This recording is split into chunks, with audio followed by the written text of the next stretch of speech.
Hello, everybody. Thanks for joining our one of our seminars here on financial planning. It's good to be with you. For those of you who haven't attended before, I'm Brian Jarasinski. I've been doing this for 20 plus years at this point as a certified financial planner. My colleague Michael Hotch is on here as well. I'll let him introduce himself shortly, but we look forward to spending the next 30, 45 minutes with you guys, guys and gals. I know you're joining us either from some of our 401k plans or some of our health insurance plans or whatever it may be. Just housekeeping items off the top. So I know some of you are joining us and need to make sure you get those wellness points. So the passcode for that on this seminar is NESTEGG, NESTEGG. So for your wellness points, when you do your survey at the end of the seminar, feel free to use that passcode so you guys can get your points. Just to mark your calendars, we'll remind you at the end as well. But our next seminar talking about understanding risk and various insurances, that's going to be on September 10th at 2 p.m. I believe it's Eastern Standard Time, but you'll be, you guys will be, if you guys are in here, you're going to be on that email list and you'll get that as well. So, I know we're all busy, so try to mark your calendars for that. With that, I'll let my colleague Michael introduce himself real quick, and then we'll get going in the material.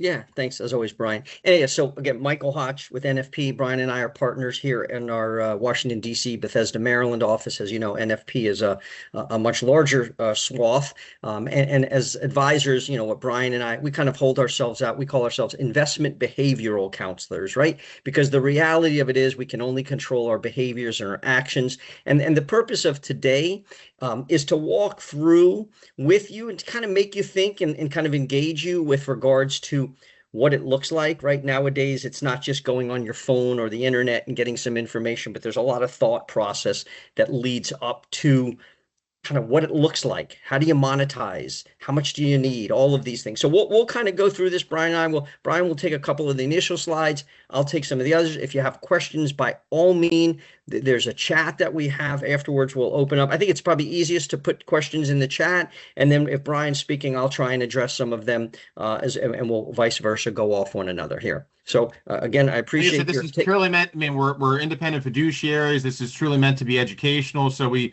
our goal and what gets us going is to make sure that you guys walk out of here with good tidbits of information. You get some questions answered. Laura said she can't see anything. Is everyone seeing the PowerPoint up on the screen? Maybe just put a chat, maybe do your thumbs up, hand raise, or there we go. I got a lot of thumbs up. Oh, good. Look, a lot of people are engaged. Look at all those thumbs. There we go. Thank you. Appreciate it. People are live out there. I'm seeing a bunch of no's as well, though. That's weird. Well, maybe, again, some of our back-end team, Kelly, and our folks can look into why you're not seeing it. But I see a lot of thumbs up. So, again, I don't want to waste time on technology. For those that it'll be recorded. So if those of you, maybe it's like on your end, possibly, and they'll be recording later to see that. But again, our goal is to get you good information. By all means, please use I know we were planning to do this on Restream, so we had a couple of technical issues. So feel free to use the chat. We love this to be interactive. Usually when we do these things, once we get 10, 15 minutes into the seminar, honestly, we like to kind of shut up as much as we're used to talking, and just answer your questions, right? And again, you can put them in anonymously, or if it's something more particular, you could reach out to Michael or myself, and you could schedule a one-on-one time if it's obviously something you don't want to put in the group. So again, to get into the material today, the focus is really, what do I do when I get to retirement, right? Financial planning. I mean, Michael and I, we tell our clients there's really two main jobs of a financial planner, right? And the first job is in the name. We are helping you develop a plan. It's just like you try to lose weight. That's a big epidemic in our country. Thus, all the whatever those shots are called now that people are taking, the little cheat codes. But you just don't get there without a plan, right? If you don't count your calories, you don't have a plan of attack on the exercise, you're not weighing yourself weekly, you're unlikely to hit your goals.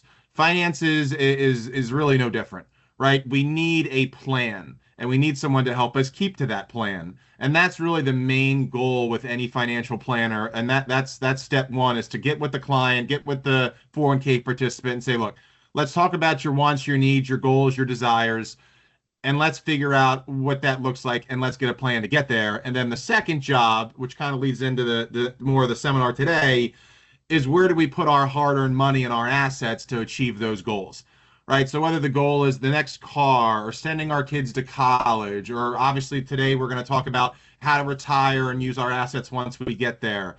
How to save for the down payment on the house. There's so many financial goals. Very few people, again, to my example in the exercise world, they just fall short, right? And it's 99% of the time preventable with a solid plan. So I always throw out some stats to start these things. 70% of Americans don't feel like they're on track to retire.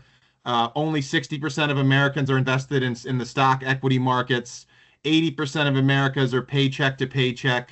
Only 25% of Americans have a trusted financial advisor. So that tells me, as a trusted financial advisor, there's not enough people out there doing planning or seeking it out. And I always talk about how daunting that is. How do I find a good financial planner? Again, that's where these things become very good, right? To reach out to Michael or myself as a resource, we're vetted through your plans and your companies as independent fiduciary advisors to really help give you unbiased advice. In the industry of our world, you never know if you go to a Northwestern Mutual guy or a bank advisor or a wirehouse guy or gal. You just don't know what you're getting. So that kind of leads into the stuff for today. Is the goal is, what do I do at retirement? How do I take my hard-earned money and how do I turn that into income streams? So again, there's some of the things that you see on the screen here that many of you have things in already: savings and investments, 401ks, IRAs, Social Security. All these things are income producing assets. There's other things, right? There's real estate, there's business ventures. Hell, Michael and I would tell you, many of our clients have side jobs that they do. Michael, if you want to go ahead and switch the slide and go to the next one. Yep. So there's lots of income sources that our job, as we get our, everyone here can obviously raise their hand, right? Who wants to retire? Raise their hand. I would assume everyone here is going to click that button that they'd like to retire someday, right? Oh, there we go. See, I think we all don't want to work forever. So everyone wants to retire, but very quickly after you retire, the concern is, how do I make sure I have enough money? So where do I withdraw from? What accounts do I withdraw from first?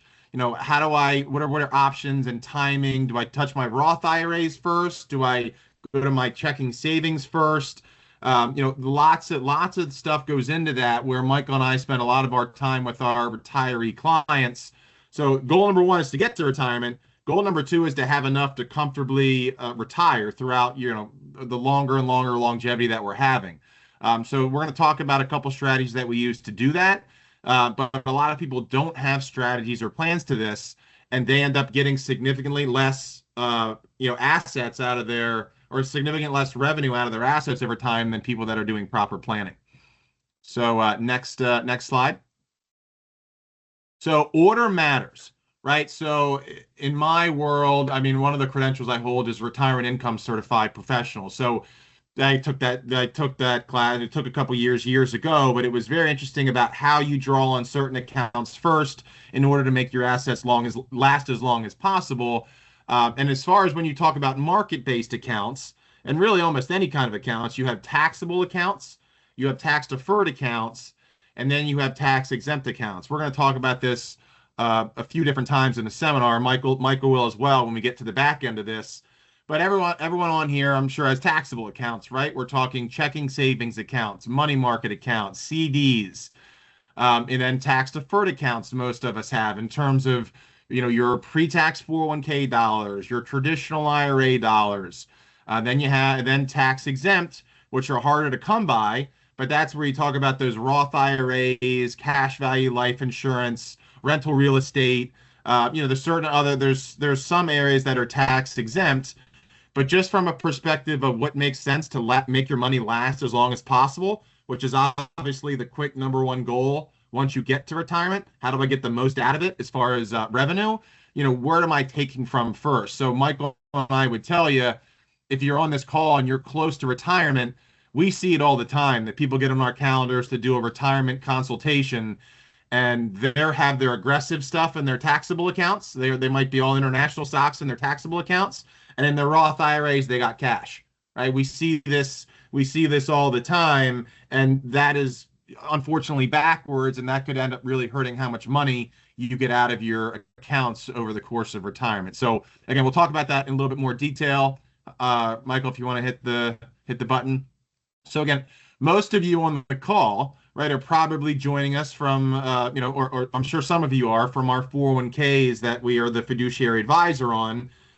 And gosh, my phones don't stop ringing with how many plans we have for people asking questions on what to do with their plan, which is great. And I think that should continue to be the case because you need to have a plan with these dollars. But when you retire from an employer and you have a 401k, there's options at your disposal, right? And a lot of people don't know the options. They're not sure which ones make the most sense for them.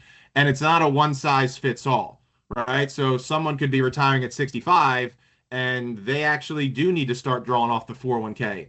Others, they retired 65 and they got other assets, and we might not need that 401k bucket for 3, 4, 7 more years or whatever the case may be. So, you can take a lump sum distribution, which is pretty atypical, right? Because most folks' 401k dollars are in pre-tax, and we don't want a huge tax implication all at once. We could roll over to an IRA or another qualified plan if you're changing jobs. Again, Michael and I will always say 401ks are great growers. Again, people are working 20 to 40 years now. They're great, vehicles to build assets. When you get into the withdrawal phases, they tend to become very inefficient for that. IRAs open up the world of investment freedom, more flexibility, linking the money to your bank, not having to do as many forms when you need cash. So most tend to go the IRA route, or just heading into retirement. Annuities we'll talk about. A lot of money has flowed into this in the last 2, 3 years because interest rates have been so high. CDs, money markets, annuities, they've really captured a lot of assets in the last 2, 3 years. Again, because those products become very advantageous in a high interest rate environment. And as that environment maybe starts to come down here, I know that because we all watch the Powell and Trump chicken race as far as lowering interest rates, but that's probably coming in the next few months, and we're going to figure out what's going to happen, and then we'll have to make some adjustments, and products will change a little bit. So, but again, you can use a combined approach, which we'll talk about, but what to do with these things, we'll dig into that. Next slide. So balancing growth and income in retirement, right? So again, I mentioned before, there's the taxable bucket, the pre-tax, and the tax-free. We often see clients having the wrong kind of investments in different buckets. Same types of thing here.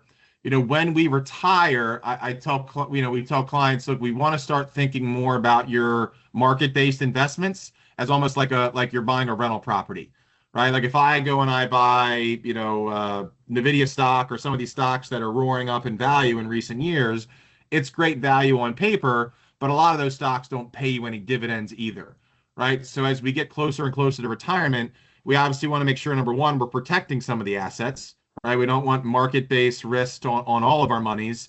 And then we also want to start shifting our money towards things that are producing income.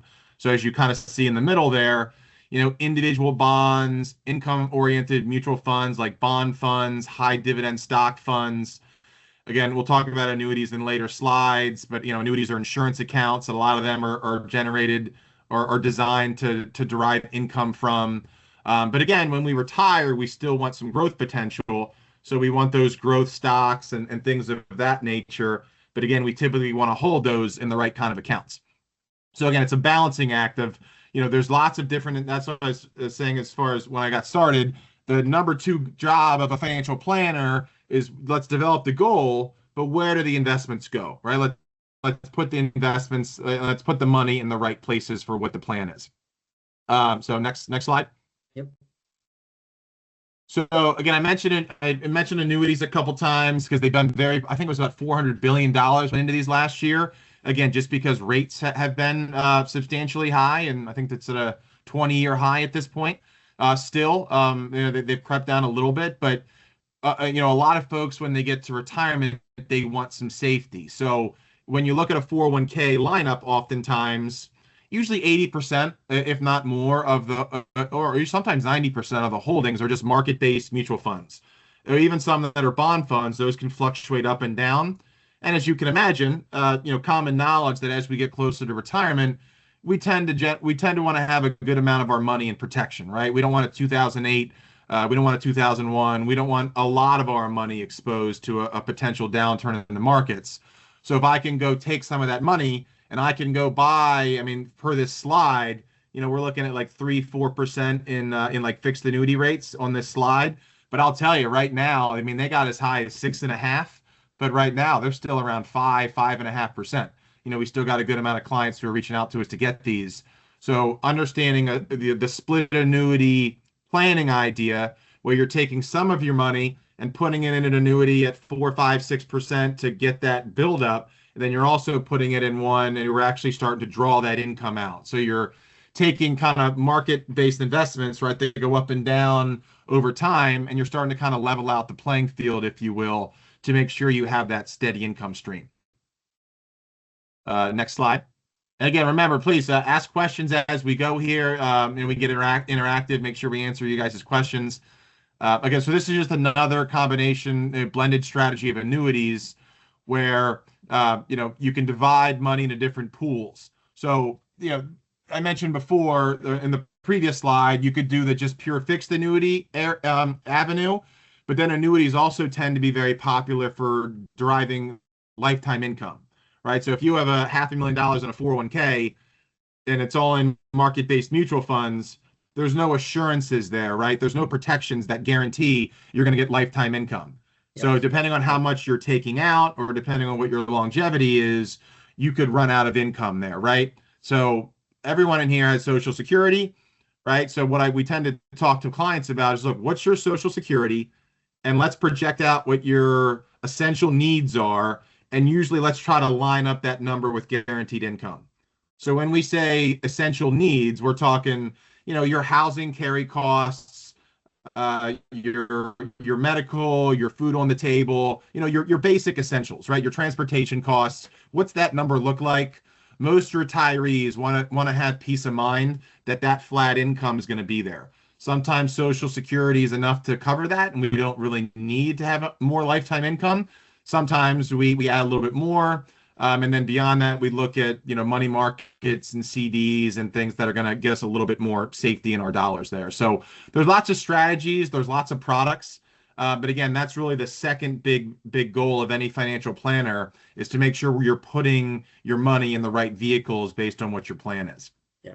And Brian, let me just add one thing to that. Someone had asked a question in terms of annuities with high fees. And again, if this is not necessarily about an annuity, right, presentation here, but again, they're neither good nor bad. They're either appropriate or inappropriate for where you're at. And the one thing, Deborah, you asked a question, do annuities have high fees? What I will tell you is what we come across folks who have had an annuity. If you do own an annuity and it's more than 10 years old, you should definitely look at it. Yes, because some of the older annuity products could have 3, 4, 5%, even 6% internal fees, which absolutely is crazy to have that. Where some of the newer products, as Brian alluded to, with the much higher interest rates, and because technology has become so much more sophisticated, the fees have come down to, a percent. And in some cases, there's actually no embedded fees in the product. So again, it's not about it's they're neither good nor bad. They're either appropriate or inappropriate for where you're at.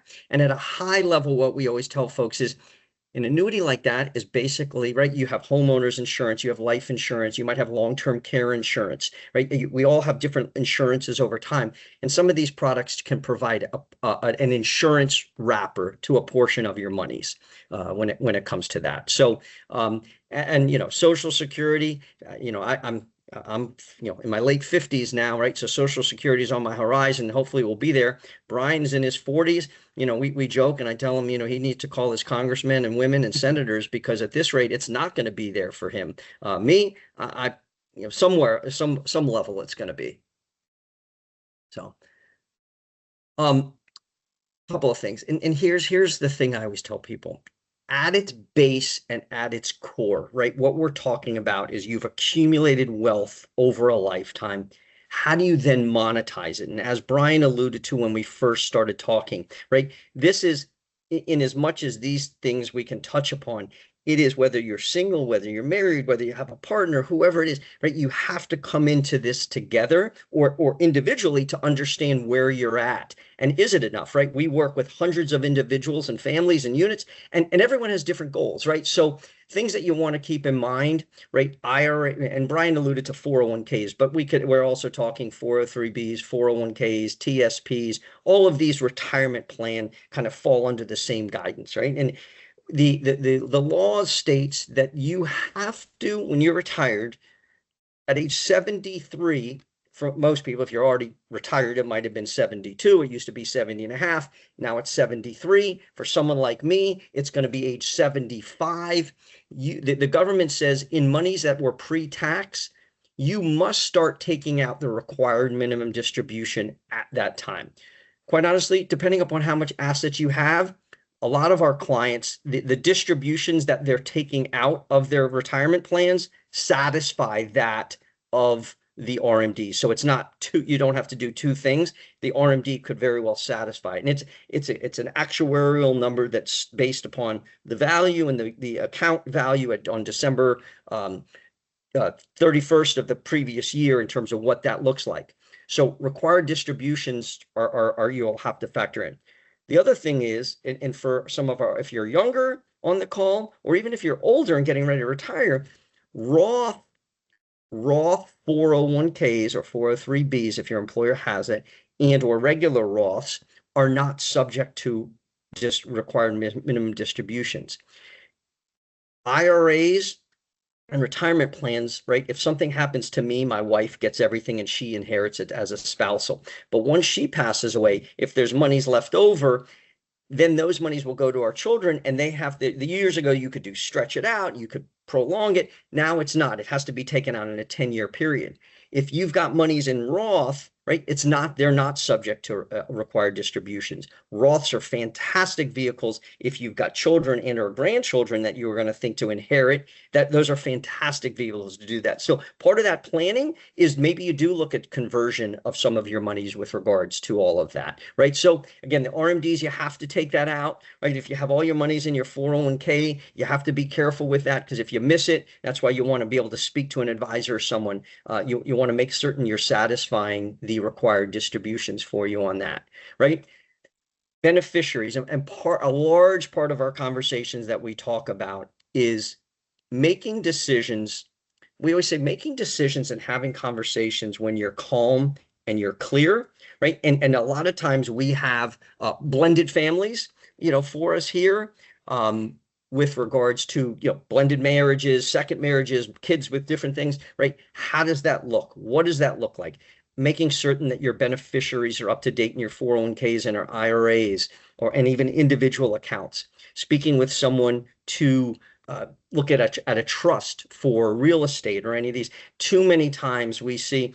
I had a call with someone yesterday, right? And client, coming on board as a client and very, pretty substantial assets. She didn't want to disclose anything, right? And it was a second marriage, but they've been married for 30 years, but it was very tenuous. And if you don't do these and have these conversations and start planning these things out, right, that's really can be a tenuous. And if you're not here, Brian and I could tell you the claws come out, and it's just not a good thing. So again, I think Brian addressed when is a good thing to move from a Roth to a 401k. Again, that's going to be a little more nuanced based upon your situation and circumstance, right?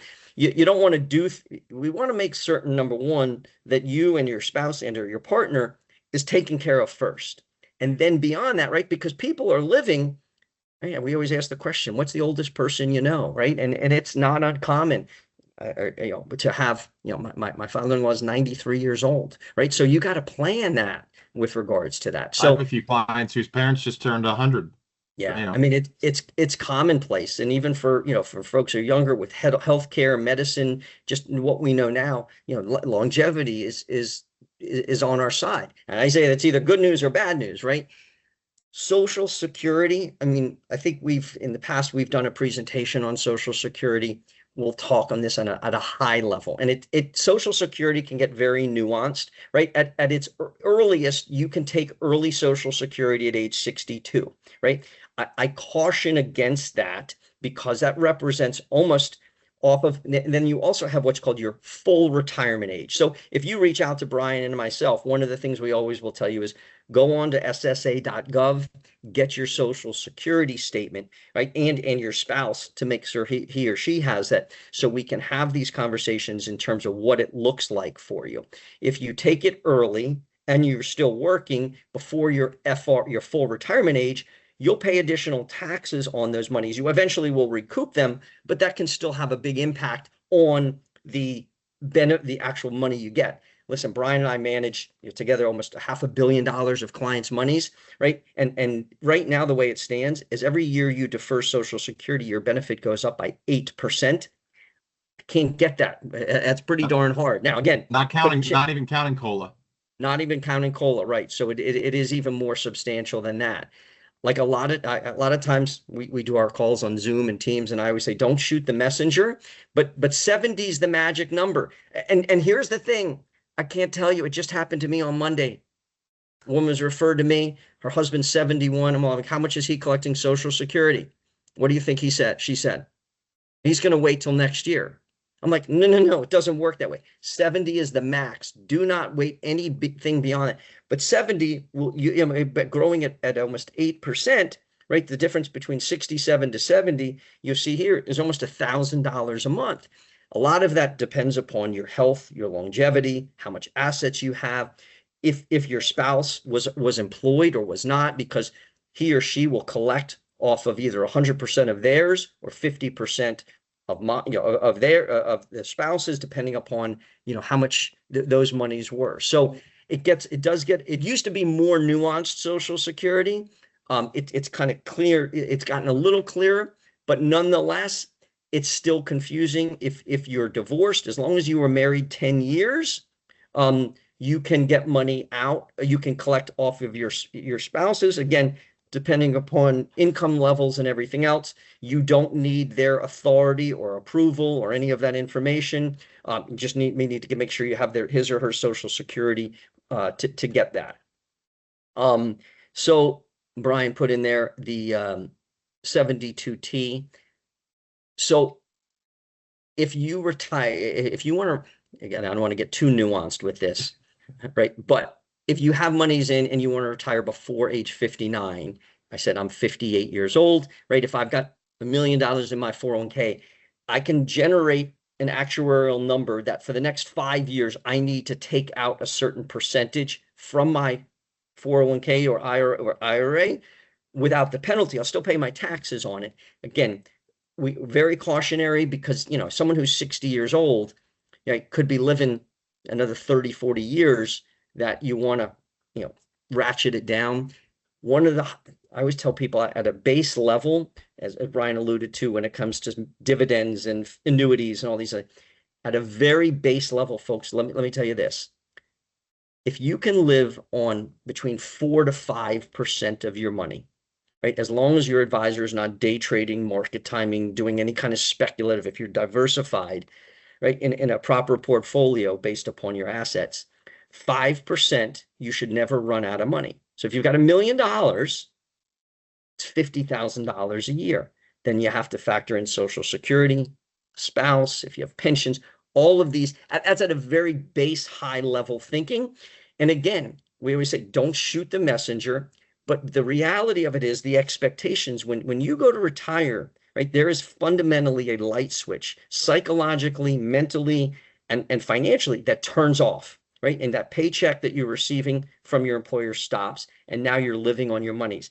In the best laid plans, right? You might own your house, right? Or you might own your car, but I can't tell you how many folks, all of a sudden they get in an accident and the car gets totaled and they got to go buy a new car. And now interest rates are 6 or 7% on automobiles or air conditioning. So you have whatever the number you think, right? We always tell Brian, I can attest, take that number, even though you've worked it and you know it, add 15 to 20% to that in terms of what the expectation is. Social Security for many of you will play a good role in that, right? So when we talk about those distribution basics that Brian talked about, you've got an IRA, a Roth IRA, you've got a brokerage account, you've got savings account, you've got maybe, different investments. How do you monetize them? How do you start taking that money out? Do you have an annuity? Is it an income annuity or is it just a guaranteed annuity, right? So I rhetorically tell folks, especially my younger, we do a lot of presentations for if they're younger, right? The goal when you get to retirement is not to be in the lowest tax bracket. Because in theory, if you're in the lowest tax bracket, pardon my bad English, that means you ain't got no money, right? Now, if you had all your money in the Roth, that would be a good thing because everything would come out and you'd be in a lower tax bracket. But again, the more money you have, the more taxes you pay, which isn't necessarily a bad thing, but you want to make certain that we're utilizing the right structures to minimize it. If you're retiring, depending upon age, right, 65, part of the conversation you want to look at is Medicare, and what those look like and the healthcare coverage that you get for yourself, or the supplements or the advantages, or if your spouse is younger, what's that gap look like, right? And how, this is in terms of how you withdraw, how you think about how you monetize, how do you create that income to live off for a long time. So it can get a lot more. Your financial picture. Brian, Rick, do we talk about this every day? And people always come to us and they want to do a budget, right? Or and make a budget. And I always say budgeting is very simple, right? And a lot of this is simple math, but it can get overwhelmed. And budgeting is what's coming in and what's going out, right? What's coming in we can control relative to if we're currently working, if we have a part-time job, all of those things. What's going out are the variables, right? What are we spending on gas? What are we spending on our phone? What are we spending on our internet connections, on our car and insurance, right? And you want to understand those. Long-term care, home health, people are living longer. What expenses are associated with this? I can speak for myself, that sandwich generation. I've got a kid in college, I've got a grandchild, I've got parents who are alive and in-laws who are alive. So there's a lot of different things going on, right, that you have to factor, and expenses come with it. I see people all the time maintaining two properties, right? It's not just having one, it's exponentially greater. So you want to, identify those. And Brian, what's the number you use regularly in terms of how much expected you want if your income is, 100,000, how 70, 80, 90%? Of what? Of your once you retire, if you're making Oh yeah, $100,000. I mean most studies will say it's usually like 75% of your final income is what you're going to need to be comfortable in retirement. Because a lot of people, again, a lot of the clients, I spoke to a client yesterday, and this tends to be the case, right? They had a big home, they had kids are out on their own, they got grandkids, and the house is too big for them. They usually downsize, they don't want stairs. So, usually when couples or individuals retire, they tend to downsize the property. They're not going to and from work if they're in the office job. I know that's changed a lot with COVID, but usually a lot of expenses fall off. But certainly in the early retirement years, sometimes you see that kind of bridged up a little bit with people wanting to travel, right, in their early retirement years while they're still getting around pretty good. So 70, 80% is usually like the watermark that most people are trying to, get on to be on track. Again, a plan is much more important to have a detailed plan, but high level, if you're just going high level, that's a good hurdle to look at. Yep. Looks like we had a couple questions. I was just going to answer a few of them. Let some Michael, then Yeah. give the floor back to you here. There's Sure, our sure. Leonardo. I answered a couple of the Social Security. I've been pretty active on the chat here to answer some of these while you were talking. Are the monthly amounts received from Social Security an accurate amount or based on the economy? So I think it's the average index monthly earnings. It's like AIME. So it's the average monthly earnings over your highest 35 years of working. That it's literally just a mathematical calculation. So when you get the statements in the mail, they're also projecting that you're going to keep earning what you're earning to some degree too. So you have to kind of take that into account. But yeah, it doesn't have anything to do with the economy. It's just the formula and how they derive it. As long as you've worked 10 years and 40 quarters, you're fully insured in the Social Security pension, and it's just the numbers are the numbers. Yeah. Hotch, you want to take another one of Yeah, these? yeah. So there's one question in terms of why would you not take Social Security early, right? And trust me, we get this all the All the time, right? time. Instinctively and instinctually, you just want to, right? You've put in, you just give me that You money, want the right? I money. want the government money right away. And it is more nuanced than that because depending upon how much assets you have, if you take it early at 62 versus your full retirement, it's almost a 35% reduction from that, right? And that can be if you live into your late 70s, 80s, 90s, taking it early will literally cost you possibly hundreds of thousands of dollars. And there's software that we have that we can run these calculations. Here's the thing I will say with Social Security, right? In some form, things are going to change, right? In terms of right now, there's a Social Security wage cap that you're if you're working, you pay some, your employer pays some up to the maximum wage cap of it's like $180,000 this year. I keep all these numbers I can't keep up with, right? But eventually they're gonna probably kick that up to 250,000. It might be some super high net worth folks will get a scale down of any of that. So I we don't know, right? But the reality is for folks, if you're in your late 50s or 60s, I would say it's safely, you're pretty, I feel much more comfortable saying that it's going to be there with regards to that. In terms of figuring out cost for health insurance and those options, right?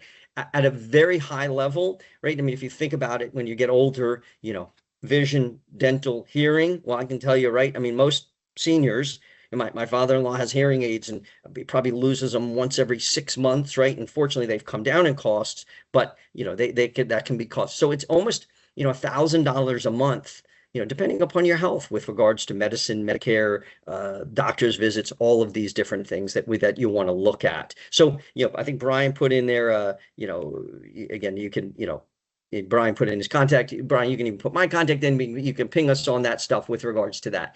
We've talked about tax-free, the Roth. I mean, that's a great way to look at and putting money away, growing tax deferred, not paying any money on the distributions when you come out down the road.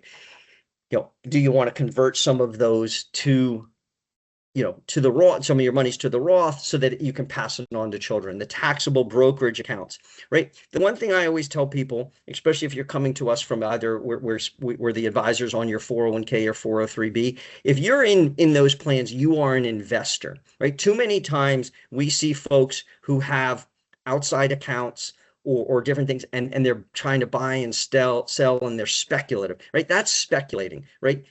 Slow, we call it get rich slowly, right?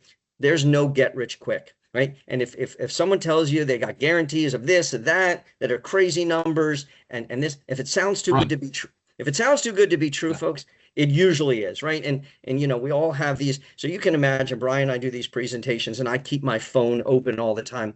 You can't imagine the obscure feeds I get, for that. I always say is, I do cooking, we watch puppy dogs, and home decorating is what I get from my Instagram and whatever. I don't even do the TikTok thingy here, but right. So again, look at the income sources where they're going to be derived from. Again, you've got all these now. Also, we didn't even touch upon health savings accounts, right? If your employer offers a health savings account, that's like the home run, right? You can put the money in pre-tax. If you've got enough, you can invest in it and it grows tax deferred. And then you pull it out down the road, tax free for dental, vision, premium, you name it, all of those types of things there. So, all of these have a role, right? We talk about wills, powers of attorney, advanced medical directives, proper registration. So many times I see folks will come to me, and a husband and wife, they married, and accounts are registered solely in one individual's name with no beneficiary or that's a disaster waiting to happen if you've got property in other states that are in your name. Powers of attorney are important. Talking to your spouse or your partner, your children or nieces or nephews, where all of that looks like. So having all of these things planned out, your investments, again, your automobile, homeowners, right? These are all the things we always say is you don't want to find out what type of homeowners insurance you have while the house is burning down, right? You want to do that. Life insurance coverage is really important for you. Whether you have whole life, universal, all of these different products we talk about. We have the annuities. I think actually we did omit the long-term care aspect to that, right? In terms of what that looks like. If you need home health care, assisted living, for yourself long-term. I have a lot of folks who are single, right? And, that's something that you really want to, take advantage of when it comes to how you plan things out. So one of the questions is, Brian and our financial advisors, we are this is the big word, fiduciaries, right? All what that means, we always say we laugh because we've been doing this for, Brian, 20 years, myself, 27 years. It just means you're not pushing products and you're doing what's right for the other folks. So, one of the things we can do is kind of just help walk you through a lot of this information that it comes to that. So again, where these sources are, what it looks like, right? For many years, like for many of us, our parents or grandparents, right?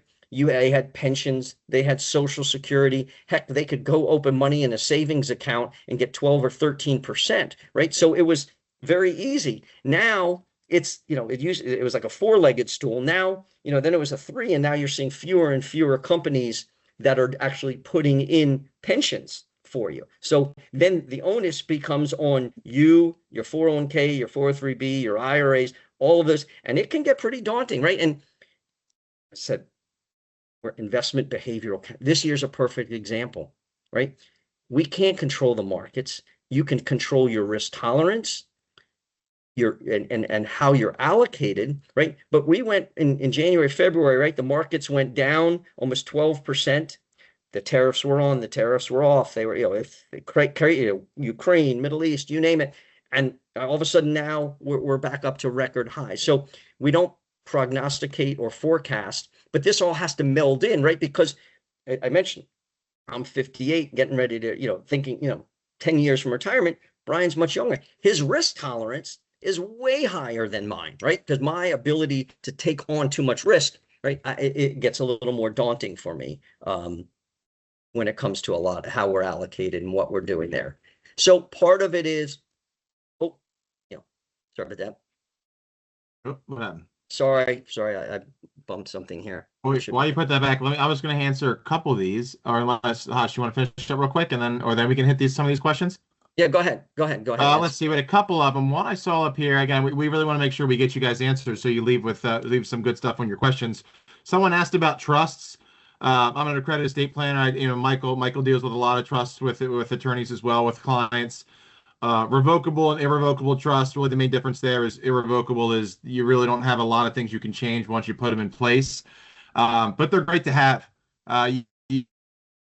You probably won't say with many financial planners that say having a trust document. Again, trust comes in all flavors, shapes, and sizes because you can draw them out almost however you want. And whether it's a special needs trust or for legacy for kids or whatever. But they're great to have, especially getting around probate and skipping probate costs in some cases, making your estate private, things like that. So yes, I'm a big trust fan. It's just a matter of spending the right time and a few grand to sit with an attorney and a planner to put one down. Someone asked a question about good retirement income books. I don't know any off the top of my head. I don't know if Michael does. I would tell you, unbiasedly, there's some retirement income books out there kind of derived at shooting you certain ways, which may or may not fit all people, right? Everyone is in different situations. So I would say if you do read any books, grain of salt it, right? As far as, reading a couple. And then again, that's where a good Michael and myself or, an independent advisor can help you kind of sift through the noise and figure out what's going to be what makes sense for you and what doesn't. Yeah. Planning What? software. Go ahead, Mike. Sorry. No, I'm sorry. Yeah, one of the Someone questions. asked. Yeah, go ahead. No, you're up. Go. Oh, So, sorry. one of the questions is, in general, do you work whole life insurance? Again, that's going to be 90% of what we would always do is like for folks is term insurance, right? Get as much as you can for smaller amounts. Whole life, right, is kind of permanent. It builds value. You have equity. You'll maintain it for the rest of your life. Sometimes it makes sense to have a smaller portion in that type of policy. I know there are some schools of thought to put that's what Brian was alluding to, or some that says put everything in that, but nowadays with having the Roth because some whole life can work kind of like a Roth, it grows tax free. You can pull it out tax free. But the reality of it is if you're maximizing your Roth contribution, if your spouse is working and putting in 30,000 into the Roth, right, you can really manipulate and get a lot of better vehicles with a lot less cost. And that's part of that kind of financial plan that you look at. And again, it's not, we get away from the product pushing and all that other stuff. Too many times, some of these books are, you watch the commercials, some of them are just go buy everything and put everything in annuity, or there's the one guy, who claims everything to Roth, or convert everything to Roth, or we don't do any, annuities. We just do, we make money when you make money, but you have to look at the whole picture is really what Brian is. Yeah, Michael, you're not sharing the slide deck, by the way. I mean, people are texting or chatting. You're sharing like the Teams. You're just sharing the wrong window to change that so people can see the slides. While you're doing that, Michelle, it's funny you asked that question. Are you a fiduciary? The quick answer on us is yes.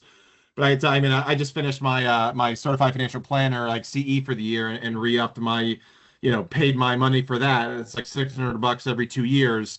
How do I put this? Anyone can say they're a fiduciary, though. I think the big thing is to Michael's point is just to make sure that when you're interviewing financial planners, do you have like productions you need to hit? Are there trips incentives? Or do you make in-house product that you're incented to sell, have to sell? I mean, you just want to ask these questions because ideally you want to get with somebody that's doing your planning, and ultimately you're gonna need product, whether it's investment vehicles or insurance products or whatever. You just want someone that can be able to really, scour the entire marketplace to find the best fit for you. So a lot of people can say it, and it's a big thing for the people that are searching for planners that you've done some good due diligence to make sure you ask that question.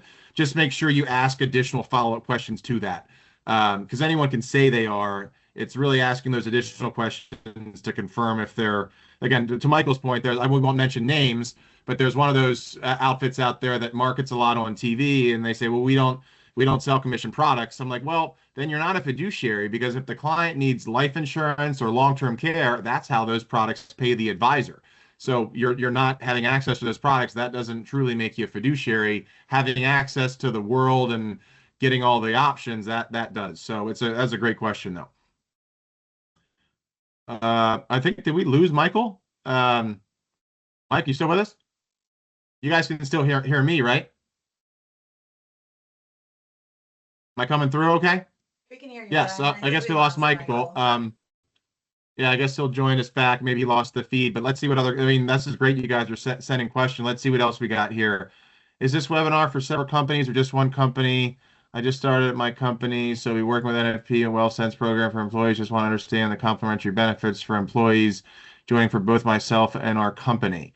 So this, to my knowledge, we don't handle who it goes out to. We're just obviously here as the advisors to give the information.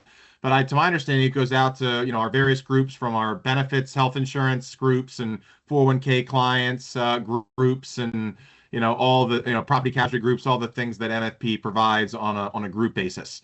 So I think that's where all this went to. But again, we're here as fiduciaries.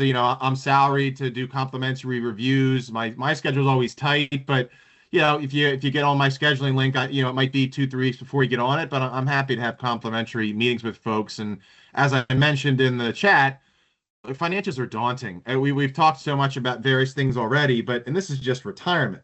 We're not talking about college education, or we're not talking about just pure button or debt management or whatever, right? There's so many areas. It's so aggressive, but it's so important that a lot of people it's too much.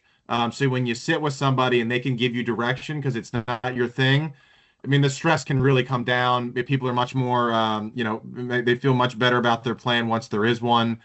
Happy to do that for you guys. And again, you can email in. I mean, Kelly will put that up at the end of the meeting, but we'll reroute you to one of our advisors that can make sure that they get with you. Michael just texted me that he can't get back in, so he's working on doing that.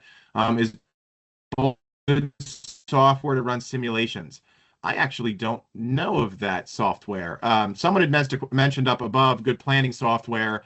The two biggest planning ones that in the industry are eMoney and Money Guide Pro. That's what we subscribe to, both of those top subscriptions, and most of our clients are on that technology. Um, I've heard of it, but I'm not too familiar with it. But so yeah, I don't want to. Again, I'll always tell clients I'll speak on what I know, and if I don't know the answer, I'm not going to just give you a fake answer. So you feel free to email me. I'm happy to look into it, but I'm not too familiar with them. Let's see. I was recently talked into switching all my savings into annuity, and after we signed the forms, it didn't sit right with me. I canceled the transfer, but since all my investment accounts had already been cashed out, the transfer, I'll be paying thousands of taxes, even though I cancels it out. Whenever you do an annuity, there's always like a 30-day what's called free look period. So I assume you just, for whatever reason, I don't know the details, that you pulled out of it. I assume maybe you're talking about you sold non-taxable accounts, right? So you just took the capital gains on maybe what you sold. That's a stickier one. That might be more something to speak with the accountant on, or maybe an attorney, depending.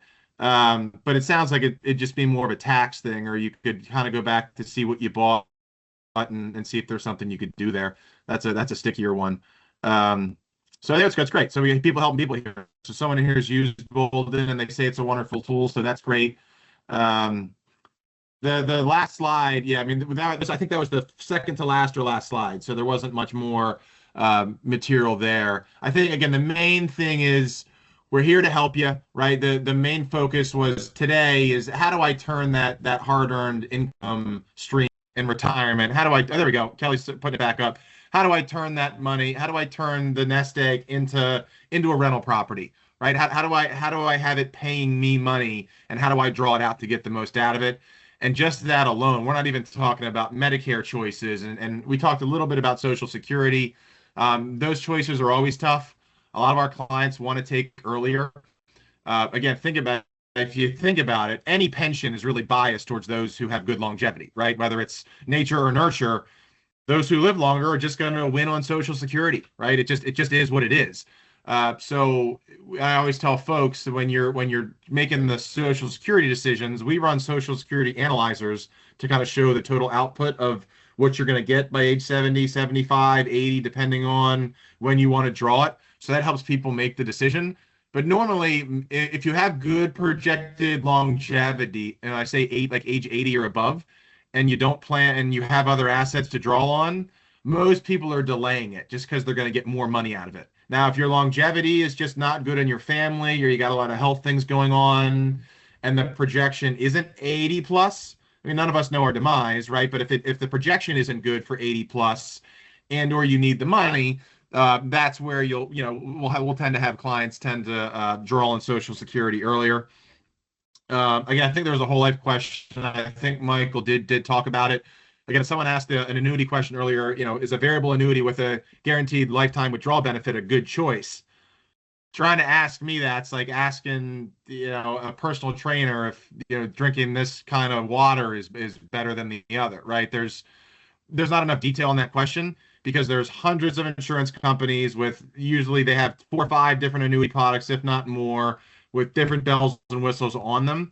So depending on the one you bought and what you're buying it for, again, that's our secondary job as a planner, is finding the right product to help you achieve the plan, which is step one. So again, you just got to be careful. So it's back to whole life insurance. It has its place. And in some places it doesn't. Like, I'll sit with clients all the time and they were just sold whole life, and I'll sit down with them and we'll look at the whole view and their whole picture and what their goals are. There was no reason for them, in my professional opinion, for them to buy life insurance, for whole life insurance. There was no need for it. Um, and then other times they bought what did seem to make sense. So again, back to being finances being so daunting, there are tens of thousands of products you can put your money in, from insurance products to mutual funds to ETFs to annuities. Like I said, that is literally job 1B of a good independent financial planner, is how do I sift through the 50,000 options we can put your money in and find something that makes sense. So again, it's tough to do, but that's part two of two, of the job. So, I know we're coming up on time here. Let me see if there's any more questions. Look, thanks for all the questions. We like these to be more interactive than possible, because I know, trust me, as many seminars as I sit in on other things, yeah, they can get a little tiring if someone just talking and putting up slides. So hopefully you guys took away some good information from this. Again, for those of you who need wellness points, Nest Egg is the passcode. The next one of these will be September 10th at 2 p.m. Again, feel free to use this as a resource. Again, 30% of Americans have financial planners. I'm a big proponent of that. It's that low because it's too daunting to find one. Well, so do I want a bank advisor? Do I want an insurance advisor? Do I want an independent advisor? Should they be a CFP? Like, I have no idea how to sift through that noise and what questions to ask. Why would I even bother looking for one? I don't know how to sift through all that. So we're a good resource because we cut through that noise. We're independent. We're fiduciaries. We don't have any skin in the game. We're salaried to do the complimentary reviews. Utilize it for us.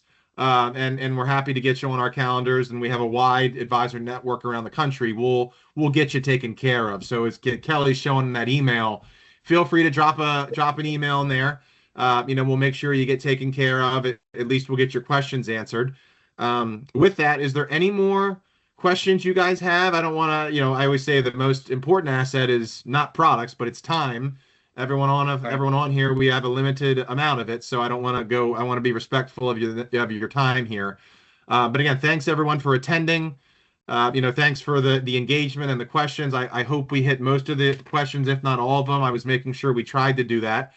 And with that, I'm sorry. There's a quick question for wellness points. It's Nest Egg with a space in the middle, I believe. Kelly could probably comment, or someone could comment in the chat if that's not correct. But I think that's what it is. But anyway, no, thank you for the time again, and you guys have our information up on the screen, and I'm sure Michael and I'll be back doing another one of these at some point. I'm sure it'll probably be someone different for the September 10th one, so we try to make sure we're getting different faces in front of you guys. But other than that, thank you guys for your time and joining, and have a great rest of your week wherever you're joining us from, and we'll see you next time.